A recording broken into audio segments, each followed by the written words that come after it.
Adeneye Kehinde is my name. I am from Ogbobo in Ijebu Northeast Local Government from Ogun State. I'm a chartered accountant and a fellow member of the Institute of Chartered Accountants of Nigeria. I'm also a fellow member of Chartered Institute of Taxation of Nigeria. A politician now. I've worked in several places before joining politics. And the question is that a lot of people ask, why are you in politics? A chartered accountant that has left his comforts to join politics. Yeah, my response has always been that I can't continue to be an armchair critic forever. A lot of us believe that we have a lot of things to contribute to the development of our cities, of our nation, of our country, of our states. But, you know, if we don't come out, nobody will come and, place some level of responsibilities on you unless you come out to really let people know that, this is what I can do. And that's exactly what pushed me out to the fact that, yes, I need to be out there. I've been doing some few things before going into politics. But in politics, I realized that it's a larger platform for me to be able to do more for the people of my constituency and even my states, and also contribute my own quota to the development of Nigeria as a nation. Yeah, what have I been able to achieve in the last few years? Yeah, this is my second term in the House of Representatives. So if I'm talking about what I've been able to achieve, we'll be talking about from 2011 to 2015, 2015 to date. Yes, my vision and my mission has been that, one, I should be able to combine human development and capital development. That was exactly what I used to campaign in 2011 and 2015, because I believe that the two must go hand in hand. You cannot develop the people without developing the community, rather, and you can also develop the community without the people in the community developing. So the two must go hand in hand. As you are doing SOMAC infrastructure, you are also doing communal infrastructural development and those stuff. And that has been my goal. So what have I been able to achieve? A lot. I've been able to achieve. It was not easy at the beginning. It was not easy at all. One, I had the challenge of an accountant coming into politics, people believing that, unfortunately, I'm also an Ijebu man. People believe that, Ijebu does not spend money. Accountant do not give money. So how are you able to combine this and those stuff and you want to be in politics? But so far so good, I've been able to, impress on the people the reason why I'm in politics. And what is that? One, we started with empowerment programs because, you see, I realized that you cannot make laws for people that are hungry. And you can also make laws for people that are angry. So the best way to carry everybody along and to also enable them to be able to understand what you are talking about and what you are doing is for them to be happy. If they are happy, you put smiles on their faces, you put food on their table, definitely every other thing is simple. There's nobody that wants to commit a crime and go into prison or anything like that when that person can actually have food on his table, when that person can actually have one thing or the other being engaged in and all sort of things. Nobody wants to die, you see. So I've been able to combine these two. I've been able to put food on people's table. I've been able to bring smiles on people's faces. To the extent that people have been asking me, is it this is happening and it's like miracle to them because they've never seen this kind of a thing before where an House of Rep member is empowering people as much as this. That is this what they do in the House of Reps? And I said, no, it's not compulsory that everybody must do it.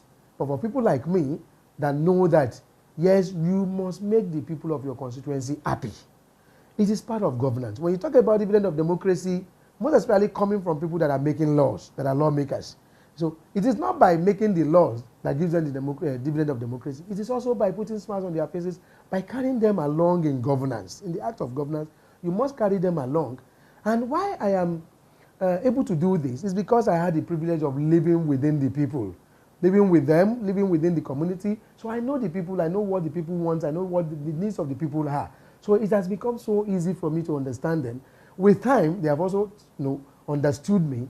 They know what I stand for, they know what I've brought, and everybody is happy with it. So I have concentrated on doing empowerment program, which has become an annual ritual to the people of Ijebu Central Federal Constituency. It has never happened in the history of Ogun State before that you have an honorable member empowering people every year on different things. I have collaborated with a lot of organizations and even unions, Association of Barbers, Association of Tailors, Association of Hairdressers, even mechanics, even cobblers, you know, a lot of them. They said it has never happened to them before, where someone will call all of them together and say, let us do this thing for the betterment of our people. So they've been happy, not even collecting money from me, training people for me. And they train the people for me, I empower them. So it has been a very good collaboration that has really helped a lot. But if in the history of Ijebu Central Federal Constituency, it is the first time it's happening. And, you know, everybody look at every year, you know, they wait for Adeneye Kehinde to come with his empowerment program. Even those ones that know that they will not come and take anything, they still want to show their solidarity. They want to come there. They want to see what is happening. Some of them just want to come and see that is it true? That is it true? Is it happening? Because it has never happened there before. And that was what God used in making my second term easy for me. You know, unfortunately, in the history of Ijebu Central Federal Constituency and even Ogun East Senatorial District, no member of National Assembly has ever returned. You know, so, and the same thing was what people were saying initially in 2015, no, it can never happen. But then Kehinde can never win again. But you see, I worked with everybody, regardless of political affiliation. So, and every empowerment program that we have done, it has always taken everybody together. Not just people of APC, but everybody in PDP, APC, SDP, UPN, Labour Party. Everybody has one thing or the other to take home. And my own belief is that if you empower a woman, one woman, you are empowering the nation. If you empower a youth, you are empowering the future. And that has been the slogan. So, and for, you know, in the first empowerment, we realized that not less than 50% of the people that even participated in that empowerment program were graduates. And I will tell you that a lot of them did not even get to know me or get to see me until the day we were distributing their working tools to them. So everybody know, they call Adeneye Kehinde OK Empowerment General. That's what they call Adeneye Kehinde in the constituency. And this has also extended to even other constituencies in Ogun East and even Ogun State. If anybody wants to talk in any constituency, they say, go and see what Adeneye Kehinde is doing in the Ijebu Central Federal Constituency. And I'm happy for this because God has been so faithful. God has really been there for me. And the people of Ijebu Central Federal Constituency have not ceased in giving their support. This I appreciate so much. So, where are we going from here? I don't know, but I believe in God that something good will definitely come in 2019 too. A lot of people have been asking the questions. Now, what are we going to do in 2019? So, people have been talking about it. Some people say, oh, because of what you have been doing, you have to go for Senate. Because of what you have been doing, you have to go for governorship. Because of what you are doing, oh, remain in rep so that you can continue to empower. But I said that, okay, let us leave everything in God's hands because God knows where He is taking me to.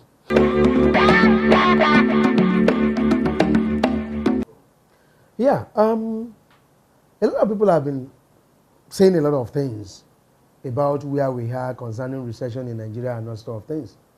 The government has also spoken through a lot of people, including the Minister of Finance and even the Nigerian Assistant General has also spoken that we are out of recession. We have gained 0.5%, 0.5 or 0.55 improvement on our economy and all sort of things. Yes, I'm not going to be political here, and I have to state my stance here. And what I mean is that before we can conclusively judge where we are, we cannot but also look at where we are coming from. A lot of people, I'm not saying this because I'm an APC person, but we have to be factual, we have to be frank here. You see, a lot of people have judged this government wrongly as to where this government has taken us far. But I'm going to say that we need to know where we are coming from before we can talk about where we are presently. And that is talking about people saying, oh, APC government has drawn out, they are the one that has put us in recession and all stuff, things and all stuff. There's no employment, there's no this, there's no that. But recession, people must understand that we cannot just jump into recession if there has not been economic crisis. And that, the recession did not start in 2015 when President Muhammadu Buhari came into government. No. The signs of recession had been there even before the APC government took over. There was so much money in the economy then, but those much money that was there then during the PDP regime was not supported by economic activities. Those economic activities that will impact positively on the nation, that will impact on employment opportunities, that will put food on the tables of the people, that will make people happy, and that will make the youth to see future in tomorrow. Let me emphasize on this. One, where we have so much money that is within a particular set of people, in the hands of a particular set of people, what do we expect? That is why you can see money in graveyards, you can see money in coffins, you can see money stashed outside this economy. I am not against people stealing. Let me say this. But where government officials will steal and put that money in this same economy, sincerely, if it is by stealing you can improve the economy, go ahead and steal. Leave that money within this economy, make employment opportunities available. What it means is that there will be positive impacts on this economy. But where people steal money and take out of this economy to go and better the economy of other countries, it is so sad. So when we talk about recession, we've been in recession before now. It was because it was not pronounced. Before May 2015, there were no employment opportunities. And let me quickly say this. Because when people talk, people tend to forget the employment issue of Nigerian immigration, where 1,000 people were going to be employed. And we had, in Lagos alone, we had over 5 million in the stadium looking for 1,000 employment opportunities in immigration, Nigerian immigration. The same thing happened in Port Harcourt. The same thing happened across the nation. And there were so many youths that died.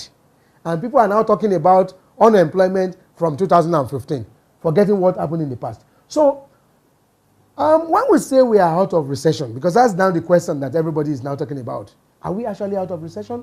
To me, we are not yet out of recession. And why? There are still a lot of people out there that can still not afford 1 meal. We're not even talking about 3 square meal now. We're talking about 1 meal. There are still a lot of people out there, most especially youths that are out there, that are still looking for employment opportunities they cannot find. We continue to churn out graduates every year in, year out. And such graduates and youths can still not see future in tomorrow. So the government still have a lot of things in its hands to do. But the only thing we can say that, yes, the economy is coming back. The economy is coming back because the government is trying its best to divert and divest our focus from oil to some other things. But let me also say that I am happy about what has happened in Nigeria. And what is that? Because now Nigerians now see beyond oil. Nigerians can now see that even without anybody, I can live. I can do so many things with my hands. So people that will either have been lazy are now coming out, not necessarily relying on government money again. People can now do so many things on their own. If you go to so many places in the country, you can now see youth that are showing interest in agriculture, youth that are showing interest in being on their own, youth that are showing interest in employing even other youths. That was not there before because there was so much money out there that people were just spending anyhow, not necessarily supporting the economy, but because their parents are able to steal from one place or from one government contract or the other or office and just giving the money to them like that. So people were not ready then to do anything outside relying on their parents that are stealing money, outside relying on government to do one thing or the other for them. But now you see youths that are ready to leave their houses by 5 o'clock, going to their shops, going to their places of work, going to those places where they can put food on their own table.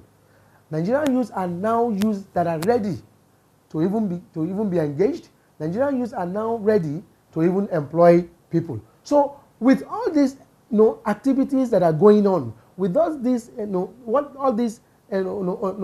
opportunities that are being created by government, now we can say that yes, we are going to be totally out of recession if this zeal that the government has instilled in our youth, if this zeal that the government has instilled in the economy, and if this zeal that the government is showing to the people that yes, if you do this, you can achieve this. If this thing continues, definitely we will totally be out of recession. Being in recession and out of recession is totally in our hands. Nobody will come and do it for us. But I can see that thing in Nigerians, that yes, Nigerians are now ready, most especially the youth, are now ready to take Nigeria beyond the level we are now.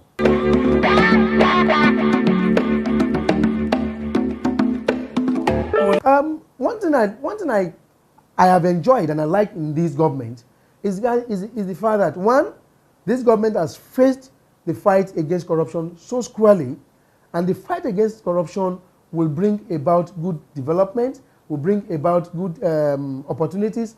And this, I can see Nigerian youths, not just the youth alone, even the old ones, are now taking this initiative in their hands that yes, we can make Nigeria greater. This government has given a platform for everybody to put food on their tables without necessarily relying on government to do things. There's something that has been agitating my mind for some time, and that is coming to the question on Ijebu Praise concert. This has been agitating my mind for some time, until now that I think it is worthy for me and for my people to create a day to praise God and thank God. And I will tell you the reason why I am into this. You see, looking back at what is happening in Nigeria, you realize that we have faced a lot in terms of challenges, Boko Haram, the insurgency, the militants, and all sorts of things. What is the reason? To me, it is not just about anything. Yes, I know unemployment has created a lot of challenges. The issue of economy has created a lot of challenges. But at the same time, our commitment to God has so much dwindled to the level that we do not even place God above anything again. We have placed ourselves above things and God to the extent that we don't even know God exists anymore. I want to believe that if God says the only thing we owe him is thanksgiving, and in as much as we continue to appreciate him by giving thanks, that is going to do more for us. That is why I'm saying that, let me be, if nobody had thought about it in Ijebu most especially, it has never happened in Ijebu before, that we will create a day. I know people pray in their houses. I know people go to mosque to go and pray. I know people go to churches to go and pray. But I want to use the Ijebu Praise Concert to bring the people of the whole of Ijebu, both within Ijebu and outside Ijebu, to come together and create one day to give thanks and praise to God. To thank God for January, for February, for March, for April, down to December. It is not by our wish. It's not because we are more cleaner, or we are more better than some other people. That is why God has preserved our lives. So Ijebu Praise Concert is not political. It is going to be a combination. It's going to be a platform for everybody, including the Igbos living in Ijebu, including the Hausas living in Ijebu, including the Muslims, including the Christians, including everybody, to come and give thanks on a day. Let me say this. Why December?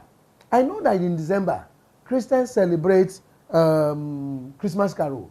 But to me, Christmas Carol is a remembrance of the birth of Christ, and not necessarily a thanksgiving.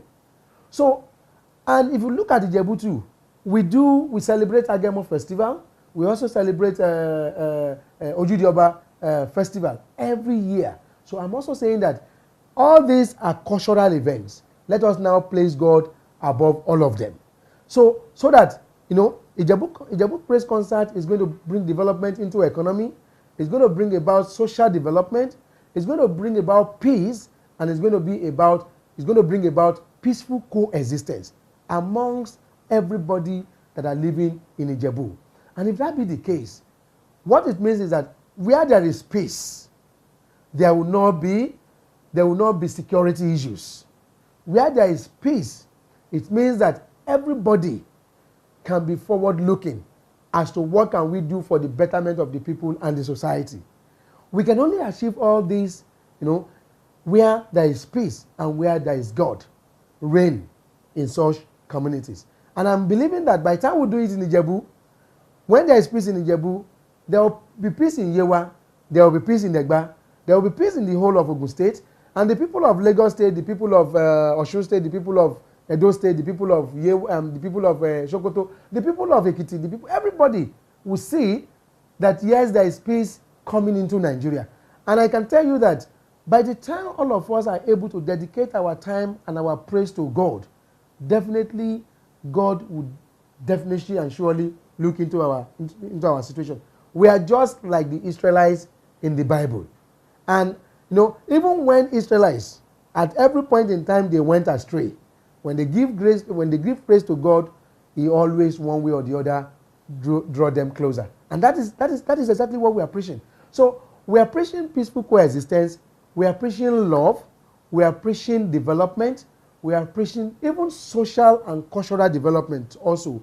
Because on that day, a lot of people will come that have never been in Ijebu before. A lot of people want to come and see what Ijebu look like. A lot of people want to come and see the way Ijebu people praise God. A lot of people want to come and see how Ijebu land and Ijebu kingdom is and all stuff. So I am happy that God is putting this in my hand and in my heart, and I'm also happy for the team I'm putting together. So we have done the press conference, and we are going ahead with every other thing that God is going to support us in doing, in making this a good day that we are looking at. You see, we have been talking to a lot of musicians and artists that are ready to perform that day, and a lot of them have given their awards. A lot of them are still giving us hope about their coming. And it's not just for people in Ijebu alone.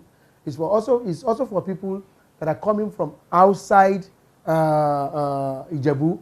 The date is on December 1st, 2017. That's going to be the maiden edition. And we are looking at this to be an annual event. The venue is going to be, because of the crowd we are looking at, is going to be at Otumba Dipo Dino Memorial Stadium in Ijebu-Ode. We are also going to be making buses available for people and all sorts of things to help people get into that particular place. A lot of people have been calling me on phone. A lot of people have been sending text messages. A lot of people have been sending WhatsApp chats and all sorts of things to give their words of assurances and of encouragement, and letting me know that is a good one. But I give glory to God for this vision and mission for the people of Ijebu, not just Ijebu Central Federal Constituency alone, but for the whole of Ogun State and Nigeria as a whole. And I'm very hopeful that day is going to be great and it's going to have a lot of impact on our society and Nigeria as a nation.